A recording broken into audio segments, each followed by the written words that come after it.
Bismillahirrahmanirrahim. Assalamualaikum warahmatullahi wabarakatuh.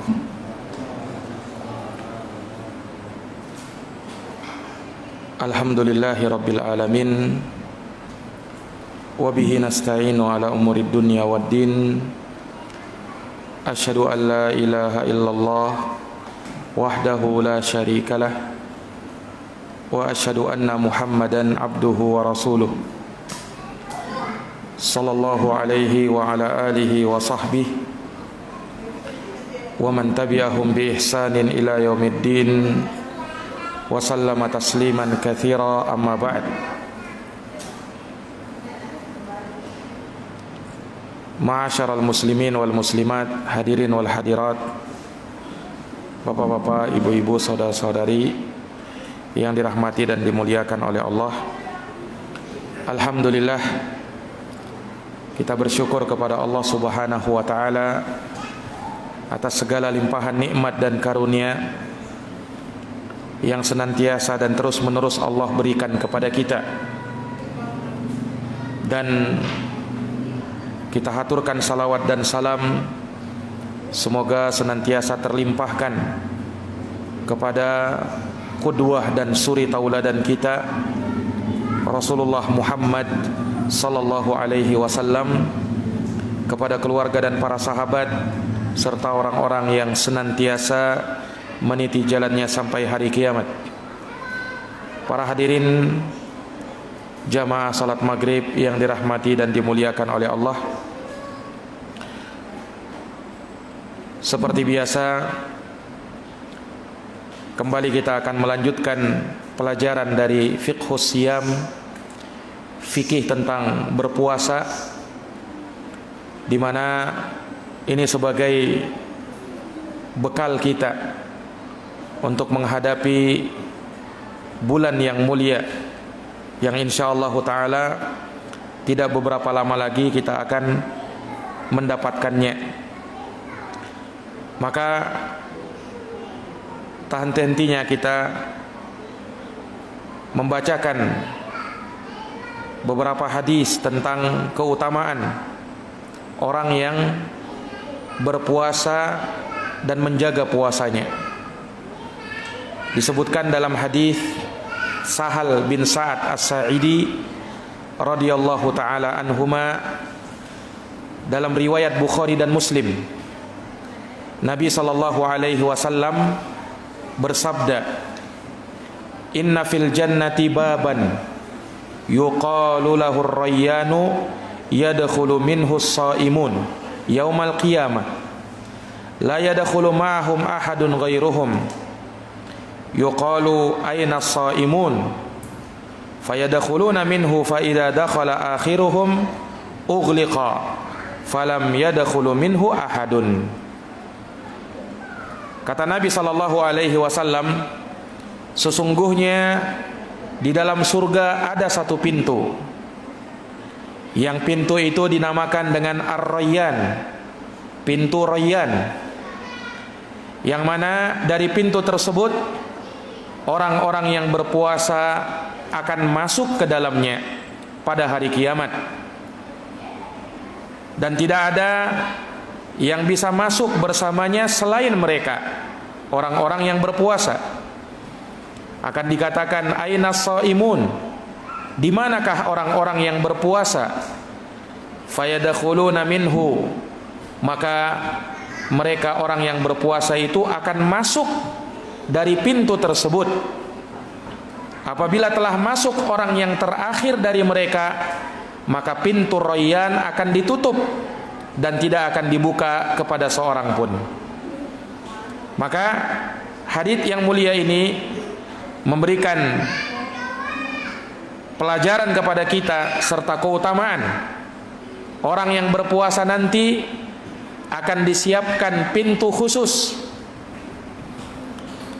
yang akan mereka masuki, dan dari sanalah mereka masuk ke dalam surga. Tentunya ini adalah suatu keutamaan tatkala disiapkan pintu khusus untuk mereka, dan itu bisa dirasakan Jangankan di akhirat nanti, di dunia saja, kalau misalnya ada orang-orang yang dipersilahkan masuk ke dalam sebuah tempat acara dari pintu yang umum, kemudian ada orang-orang yang dikhususkan masuk dari pintu tertentu. Nah, tentu saja bisa dipahami bahwa orang-orang yang masuk dari pintu tersebut hanyalah orang-orang pilihan, dan tentunya akan mendapatkan keistimewaan yang lebih. Nah, demikianlah orang-orang yang berpuasa. Tatkala di dalam surga nanti mereka masuk ke dalam surga melewati pintu khusus, ini menunjukkan kepada kita bahwasanya derajat dan keutamaan mereka di dalam surga akan ditinggikan oleh Allah Subhanahu wa taala. Maka tentu saja harapan terbesar kita manakala kita mengerjakan ibadah puasa di bulan Ramadan nanti, maka Allah Subhanahu wa taala mewariskan kepada kita surganya, dan dari situlah kita akan mendapati pintu Ar-Rayyan, pintu yang hanya akan dimasuki oleh orang-orang yang berpuasa. Para hadirin jamaah yang dirahmati dan dimuliakan oleh Allah, hadis yang akan bersama kita insyaallah taala telah kita bacakan dan telah kita singgung sebelumnya.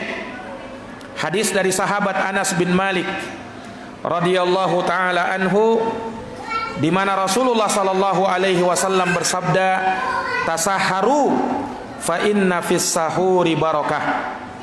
Makan sahurlah kalian, karena dalam makan sahur ada keberkahan di dalamnya. Telah kita sebutkan pula, inilah yang menjadi pembeda antara puasa kita dengan puasanya orang kafir. Mereka mungkin boleh berpuasa, tapi beda puasa kita dengan mereka. Umat Islam disyariatkan dan dianjurkan untuk makan sahur. Dan ingat, pada makan sahur itu ada keberkahan di dalamnya. Para jamaah yang dirahmati dan dimuliakan oleh Allah, keterangan ini menunjukkan kepada kita bahwa terkadang suatu amalan yang bersifat mubah, suatu amalan yang pada dasarnya hukumnya boleh, tidak didapatkan pahala atau dosa karena melakukannya, namun karena niat bisa berubah menjadi pahala. Asalnya orang makan di subuh hari kan boleh-boleh saja, tidak ada dosa dan tidak ada pahala. Tapi kalau orang yang makan pagi, makan subuh, ya, sebelum masuk waktu subuh dia makan sahur, dia niatkan ibadah, maka itu bisa bernilai ibadah dan dia akan mendapatkan pahala di sisi Allah Subhanahu wa taala. Ya. Disebutkan dalam hadis Abu Sa'id Al-Khudri, Nabi sallallahu alaihi wasallam juga menegaskan, as-sahuru akluhu barakah. Makan sahur itu berkah. Fala tada'u. Oleh karenanya jangan kalian tinggalkan makan sahur itu. Walau ayyajra'a ahadukum jur'atan min ma'. Walaupun hanya dengan minum seteguk air. Jadi kalau misalnya kita lagi ndak mood untuk makan sahur, jangan ditinggalkan walaupun sekedar minum seteguk air. Kenapa? Supaya kita bisa mendapatkan keberkahannya. Iya. Nah, kemudian Nabi SAW sebutkan keutamaan orang yang makan sahur. Kata Rasulullah, fa innallaha azza wa jalla wa malaikatahu yusalluna alal mutasahirin.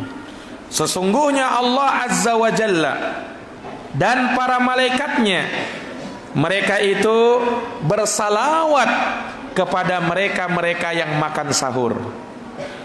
Allah dan para malaikat bersalawat kepada mereka-mereka yang makan sahur. Nah, ini keutamaannya. Iya. Ternyata dengan kita makan sahur bisa mendapatkan doa dari Allah dan doa dari para malaikat. Iya. Inilah makna salawat.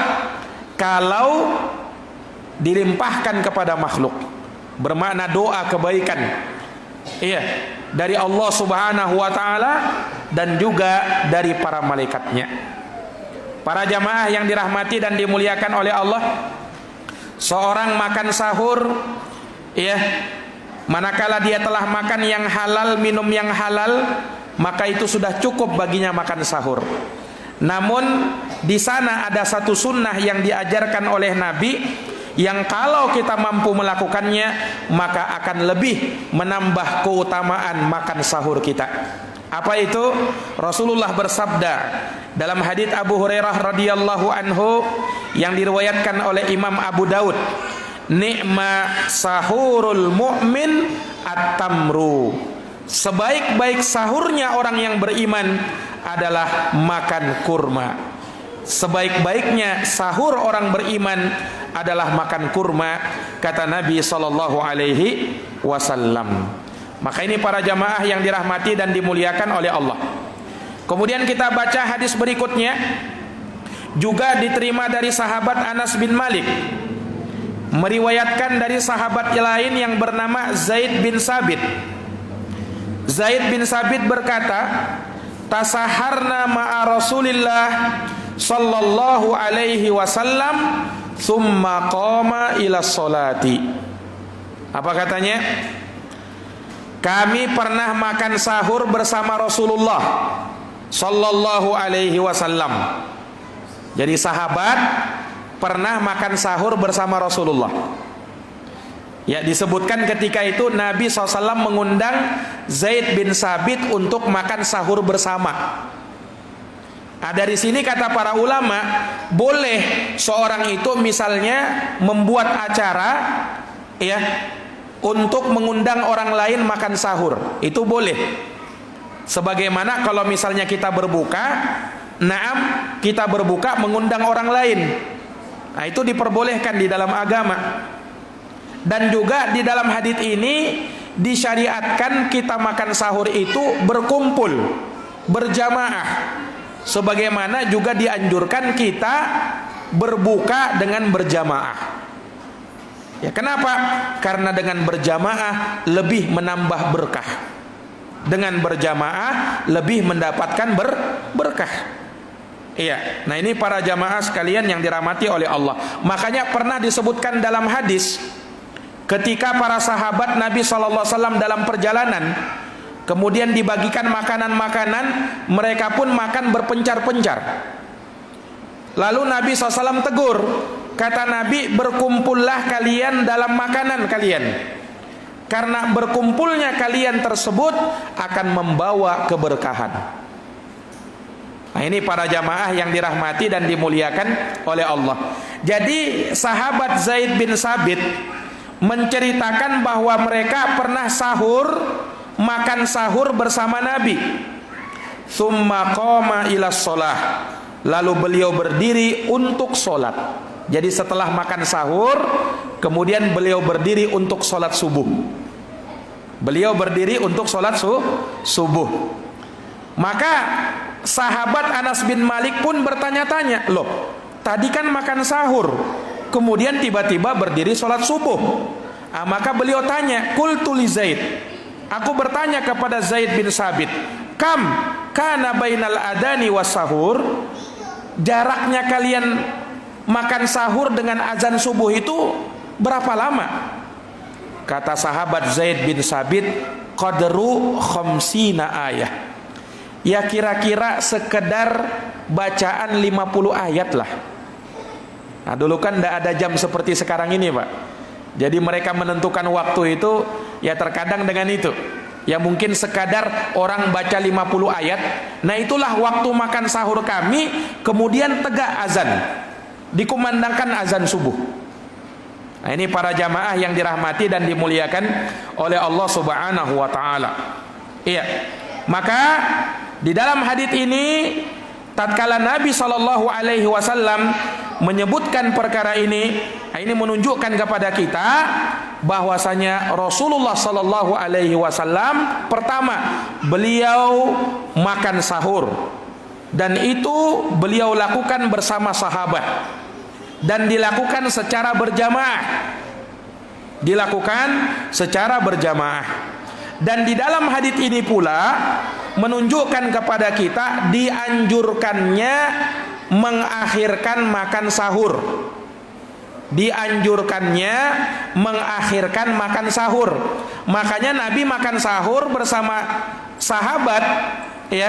Jarak antara beliau makan sahur dengan azan subuh cuman sekadar bacaan 50 ayat. Artinya sangat singkat, dan itu diakhirkan. Iya, itu diakhirkan. Makanya tidak ada perselisihan di kalangan ulama akan sunnahnya mengakhirkan makan sahur, yaitu waktu mendekati subuh. Bukan waktu subuh, karena subuh ya sudah habis masa waktu makan sahur. Tapi mendekati waktu itu, itulah yang disunnahkan. Iya, itulah yang disunnahkan. Dan ini juga pernah diceritakan dari sahabat Sahal bin Sa'ad, di mana beliau menceritakan bahwa aku pernah makan sahur bersama keluargaku. Nah, ini juga menunjukkan sahabat ini terkadang makan sahur berjamaah dengan Rasulullah, kadang juga makan sahurnya bersama keluarganya. Aku pernah makan sahur bersama keluargaku, kemudian setelah itu aku bercepat-cepat pergi ke masjid. Untuk apa? Aku ingin sholat subuh bersama Nabi Sallallahu Alaihi Wasallam dan bisa mendapatkan sujud bersama Nabi Sallallahu Alaihi Wasallam. Iya. Nah, ini para jamaah sekalian yang dirahmati dan dimuliakan oleh Allah. Nah, jadi makan sahur itu diakhirkan, dan itu tidak bermasalah, tidak berpengaruh dengan puasa kita. Berbeda dengan anggapan sebagian orang, katanya kalau nanti makan sahur diakhirkan, ya nanti bisa berpengaruh, masih ada bau-bau rasa makanan itu. Nah, tidak jamaah sekalian yang dirahmati oleh Allah, Nabi mengerjakan hal tersebut.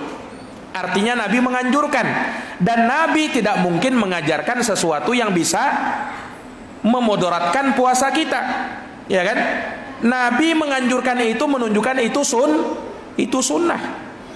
Nah, ini para jamaah yang dirahmati dan dimuliakan oleh Allah Subhanahu wa taala. Jadi makan sahur itu dianjurkan. Dan itu juga sesuai dengan penamaan waktu sahur itu. Sahur itu bahasa Arab, Pak. Artinya dalam bahasa Arab qubailis subhi, waktu yang mendekati waktu subuh, itu namanya sahur. Waktu yang mendekati subuh. Nah, berarti orang yang makan sahur memang dekat-dekat waktu subuh, makanya dikatakan makan sahur. Wabil asharihum yastaghfirun, di waktu sahur menjelang dekat subuh, mereka orang-orang beriman banyak beristighfar kepada Allah setelah mereka menjalankan qiyamul lail. Nah, ini para jamaah yang dirahmati dan dimuliakan oleh Allah. Jadi makan sahur itu hendaknya diakhirkan. Ya. Para jamaah yang dirahmati dan dimuliakan oleh Allah Subhanahu wa taala. Bahkan Nabi pernah menyebutkan di dalam sebuah hadis riwayat Imam Ahmad, kata Nabi sallallahu alaihi wasallam, la yazalun nasu bi khairin ma ajjalul fitra wa akharus sahur. Senantiasa umatku berada dalam kebaikan selama mereka melakukan dua perkara ketika berpuasa. Apa itu? Yang pertama, mereka menyegerakan waktu berbuka. Yang kedua, mereka mengakhirkan makan sahur. Senantiasa umatku dalam kebaikan ketika puasa kalau mereka menyegerakan berbukanya dan apa? Mengakhirkan makan sahurnya. Nah, jadi dalam hadis ini menunjukkan kalau berbuka disegerakan. Apa maksudnya disegerakan? Maksudnya disegerakan bukan artinya berbuka bukan pada waktunya. Berbuka pada waktunya. Pada saat azan subuh, azan maghrib sudah berkumandang, matahari sudah terbenam, jangan tunda-tunda lagi. Ada sebagian orang ketika sudah datang waktu berbuka, dia malas berbuka, nanti aja dulu. Iya, biar habis sholat maghrib aja baru saya buka. Jangan, dibatalkan dulu puasanya. Walaupun hanya seteguk air. Iya. Walaupun hanya dengan sebutir kurma, batalkan dulu puasanya. Nah, itulah menyegerakan berbuka maksudnya. Jadi bukan segerakan berbuka, artinya dia berbuka bukan sebelum masuk waktu maghrib, bukan. Tapi setelah masuk langsung berbuka. Nah, ini para jamaah. Kemudian kata Nabi apa? Akhirkan makan sahur. Nah, sebagian orang terbalik, makan sahurnya dia kedepankan, bukanya diakhirkan. Nah, ini menyelisihi sunnah Nabi sallallahu alaihi wasallam. Nah, ini para jamaah yang dirahmati dan dimuliakan oleh Allah Subhanahu wa taala. Iya. Kemudian seorang tatkala berpuasa, mereka menahan diri dari berpuasa, mereka menahan diri dari makan dan minum apabila fajar sudah terbit. Apabila fajar sudah terbit. Wa kulu washrabu, makan dan minumlah kamu hatta yatabayyana lakumul khaytul abyadu minal khaytil aswadi minal fajri, sampai nampak mana benang putih, mana benang hitam, yaitu datangnya waktu fajar. Makan dan minumlah sampai datang waktu fajar. Jadi kita boleh untuk senantiasa sahur sampai kapan? Sampai fajar terbit. Dalam riwayat Abdullah bin Umar, dalam hadis riwayat Bukhari Muslim, Nabi SAW mengatakan begini, Inna Bilalan yu'adzinu bilailin, sesungguhnya Bilal itu azan di malam hari. Maksudnya azan subuh pertama. Fakulu washrobu, makan dan minumlah kamu hatta yu'adzina ibnu ummi maktum, sampai kamu dengar azan subuhnya ibnu ummi maktum. Nah, hadis ini menjelaskan apa? Kita boleh tetap makan sahur sampai kapan? Sampai azan subuh terdengar. Kalau azan subuh sudah terdengar, maka haram untuk makan dan minum pada saat itu. Karena sudah apa? Waktunya menahan diri, waktunya berpuasa itu. Nah, ini para jamaah sekalian yang dirahmati dan dimuliakan oleh Allah Subhanahu wa taala. Nah, ini menunjukkan kepada kita, walaupun sudah imsak, kata sebagian orang, imsak biasanya 10 menit atau 15 menit, masih boleh enggak makan? Masih boleh. Ya, masih diperbolehkan. Nah, kita nanti berhenti dari makan dan minum ketika azan subuh sudah berkumandang. Nah, kasihan juga kan nanti ada orang yang bangun terlambat, sudah imsak bilangnya, oh enggak boleh lagi makan dan minum. Padahal masih boleh. Nah, kalau sudah azan, baru enggak boleh itu. Nah, ini para jamaah yang dirahmati dan dimuliakan oleh Allah Subhanahu wa taala. Jadi berdasarkan ayat dan hadis yang tadi kita bacakan, menunjukkan hukum yang tadi kita sebutkan. Para hadirin yang dirahmati dan dimuliakan oleh Allah Subhanahu wa taala, bahkan telah kita sebutkan dan telah kita isyaratkan kemarin, kalau ada orang makan, minum, azan subuh berkumandang, boleh enggak kita makan dan minum dan kita selesaikan yang di mulut kita? Kata para ulama, kalau yang di mulut boleh, yang di tangan boleh, yang piring yang ada di bawah itu yang enggak boleh. Ya, mana dalilnya Ustaz? Oh, dalilnya ada. Apa kata Nabi? Idza sami'a ahadukumun nida, apabila kalian mendengarkan azan, wal ina'u ala yadih, sementara bejana atau gelas atau cangkirmu ada di tanganmu, fala yadhahu, jangan kau letakkan itu cangkir hatta yaqdiya hajatahu min, sampai kau tunaikan hajatmu di situ. Nah, ini menunjukkan masih boleh. Nah, itu para jamaah sekalian. Tapi yang di bawah sudah tidak boleh lagi. Nah, yang diberikan rukhsah hanya apa? Yang di mulut sama yang di tangan. Nah, jangan juga ada sebagian orang mengakal-akali, pas sudah dekat masuk waktu azan sengaja dia pegang gelasnya ini. Ya, supaya apa? Supaya azan subuh masih bisa minum. Ah, ini tidak boleh. Tidak boleh begitu. Ya. Tapi kalau memang pas terpegang saja, nah baru itu boleh. Nah, jangan diakal-akali, karena agama kita itu bukan berakal-akal ya. Nah ini para jamaah sekalian yang dirahmati dan dimuliakan oleh Allah Subhanahu wa taala. Iya. Taib. Terkait dengan seseorang ketika makan sahur. Kemudian pada saat dia makan sahur ragu apakah ini sudah terbit fajar atau belum. Azan juga tidak tahu, samar-samar, mungkin terlalu jauh rumahnya dari masjid sehingga masih samar-samar. Bagaimana ini? Jangan sampai sudah fajar.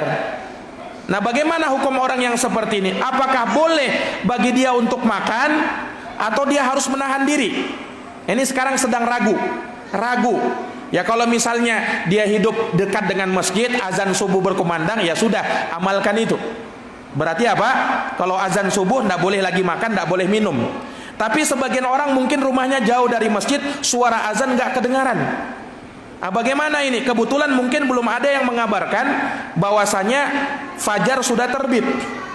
Kata para ulama, kalau seperti itu, ya pada dasarnya malam masih ada, sehingga boleh bagi dia untuk makan dan minum. Sampai kapan? Sampai jelas fajar betul-betul telah teryakini telah masuk.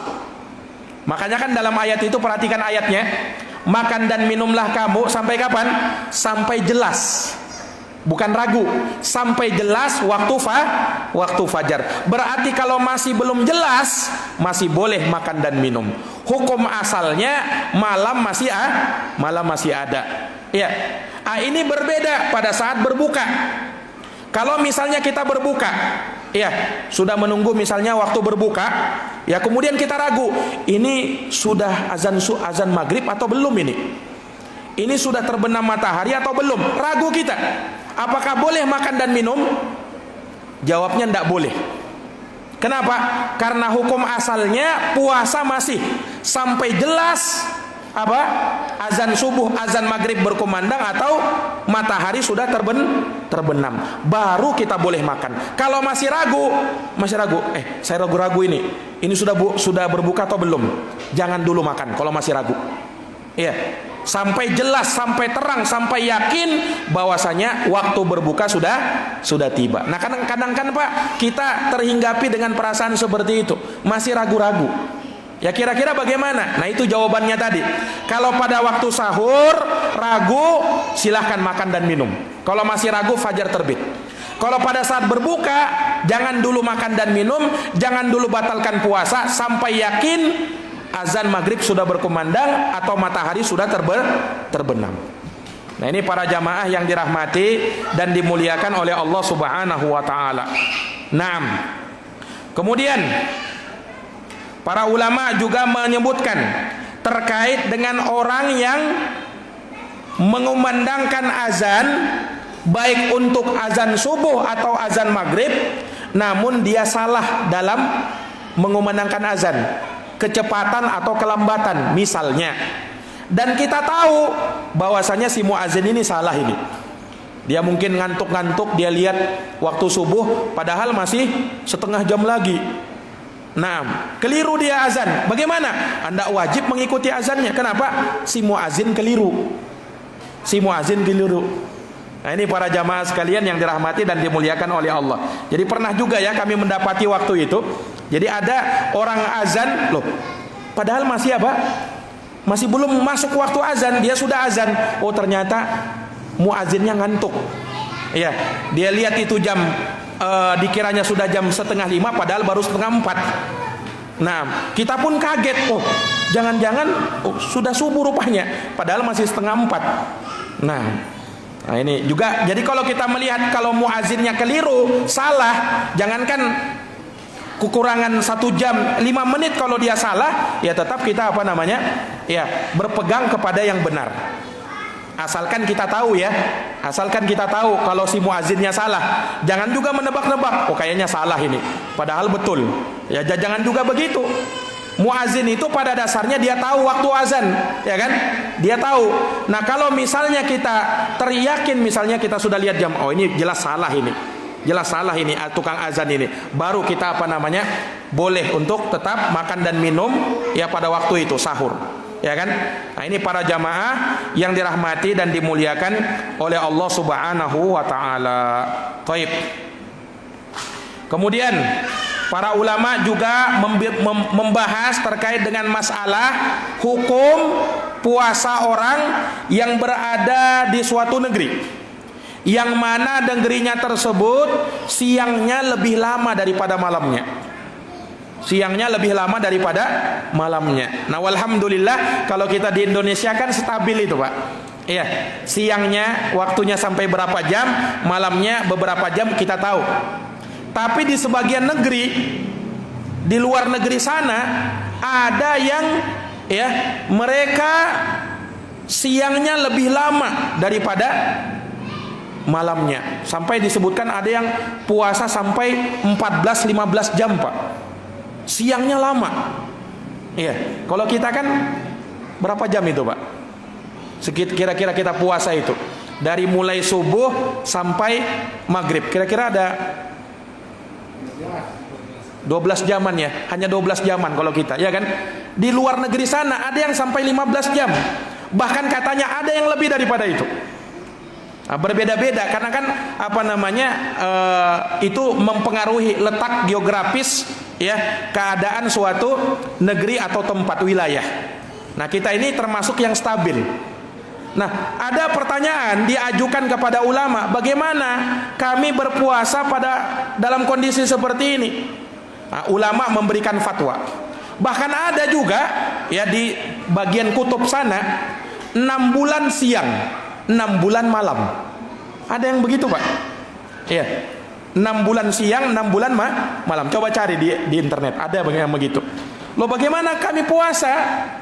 Iya. Subhanallah. Ini dijawab oleh para ulama. Kata para ulama, kalau mereka dalam waktu 24 jam ada siang dan ada malam, mereka tetap berpuasa dari semenjak terbitnya fajar sampai terbenam matahari. Ya, kalau memang 24 jam itu ada siang dan ada malam, walaupun kalian berpuasa lebih lama, misalnya 15 sampai 16 jam, tetap kalian harus ya berpuasa dari semenjak terbit fajar hingga terbenam matahari. Nah, tentunya lebih lama itu kan. Ya, yang jelas kalau misalnya ada yang kuat, ya dia lakukan tetap. Kalau misalnya ternyata ya dia mengkhawatirkan dirinya bisa binasa celaka, ya maka boleh ketika itu untuk berbuka. Ya namanya kalau sudah orang sakit ya kan boleh berbuka. Tapi kalau dia sanggup tetap berpuasa.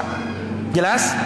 Tapi kata para ulama, kalau dalam sehari itu ya dalam 24 jam misalnya tidak ada waktu malamnya, iya, atau bahkan mungkin siangnya itu sampai berhari-hari. Ada juga di sebagian negeri siangnya itu sampai berpekan-pekan. Nah, kalau seperti ini kata para ulama, mereka berpuasa tidak dengan mengikuti itu. Ya karena kalau misalnya satu hari puasa, ya bisa mati orang, Pak, ya kan? Apalagi sampai berhari-hari siangnya, tidak bisa seperti itu. Nah, makanya bagaimana? Mereka berpuasa ditentukan kadar-kadarnya. Lihat kepada apa? Lihat kepada negeri yang terdekat, yang punya waktu 24 jam, ada siang ada malam. Nah, dia berpuasa sesuai dengan waktu di negeri yang terdekat, negeri tetangganya. Nah, ini jamaah sekalian yang dirahmati dan dimuliakan oleh Allah. Nah ini pernah disebutkan oleh Nabi. Jadi Nabi pernah mengabarkan, Pak, ketika Dajjal turun. Ketika Dajjal keluar kata Nabi selama 40 hari. Sehari bagaikan setahun, hari kedua bagaikan sebulan, hari ketiga bagaikan sejumat, sepekan, dan hari berikutnya seperti hari-hari biasa. Sahabat tanya, "Ya Rasul, kalau ada satu hari bagaikan setahun?" Ya betul, berarti matahari itu bergerak lambat. Sehari bagaikan setahun. Kalau begitu ya Rasul, bagaimana kami sholat? Bagaimana kami puasa? Kata Rasul sallallahu alaihi wasallam, la uqduruhu lahu qadarah. Takdirkan waktu-waktunya. Maksudnya apa kata para ulama? Yakni kalian berpuasa, kalian sholat ya sesuai dengan jam-jamnya. Ya, kalau biasanya kita misalnya sholat subuh jam 5, ya berarti jam 5 dia sholat. Walaupun misalnya apa? Ya walaupun di waktu yang belum waktunya, mungkin matahari belum terbit atau matahari sudah terbit, tapi di waktu jam 5 subuh, ini waktunya sholat subuh, maka dia sholat subuh. Kalau misalnya kita biasa sholat zuhurnya jam 12 siang, jam 12 siang kita sholat. Walaupun misalnya di waktu malam itu. Kenapa? Sehari bagaikan setahun. Nah, jadi apa? Ditakdirkan waktu-waktunya. Nah ini para jamaah sekalian yang dirahmati dan dimuliakan oleh Allah Subhanahu wa ta'ala. Taib. Maka itu hadis yang disebutkan oleh para ulama. Sudah masuk isya ya? Ya. Jamaah yang dirahmati dan dimuliakan oleh Allah Subhanahu wa taala, ada beberapa hadis lagi yang kita perlu selesaikan terkait dengan ahkamus siyam, hukum-hukum berpuasa, dan insyaallah taala kita akan paparkan di pertemuan yang akan datang biiznillah taala dengan izin Allah Subhanahu wa taala. Kalau ada pertanyaan dari Bapak Ibu sekalian, siapkan pertanyaannya. Insyaallah taala kita akan jawab nanti ba'da salat Isya. Wallahu ta'ala alam. Semoga bermanfaat, lebih dan kurangnya mohon dimaafkan. Wa sallallahu ala nabiyina Muhammadin wa ala alihi wa sahbihi wa sallam. Subhanakallahumma bihamdik asyhadu an la ilaha illa anta astaghfiruka wa atubu ilaik. Walhamdulillahi rabbil alamin. Wassalamu alaikum warahmatullahi wabarakatuh.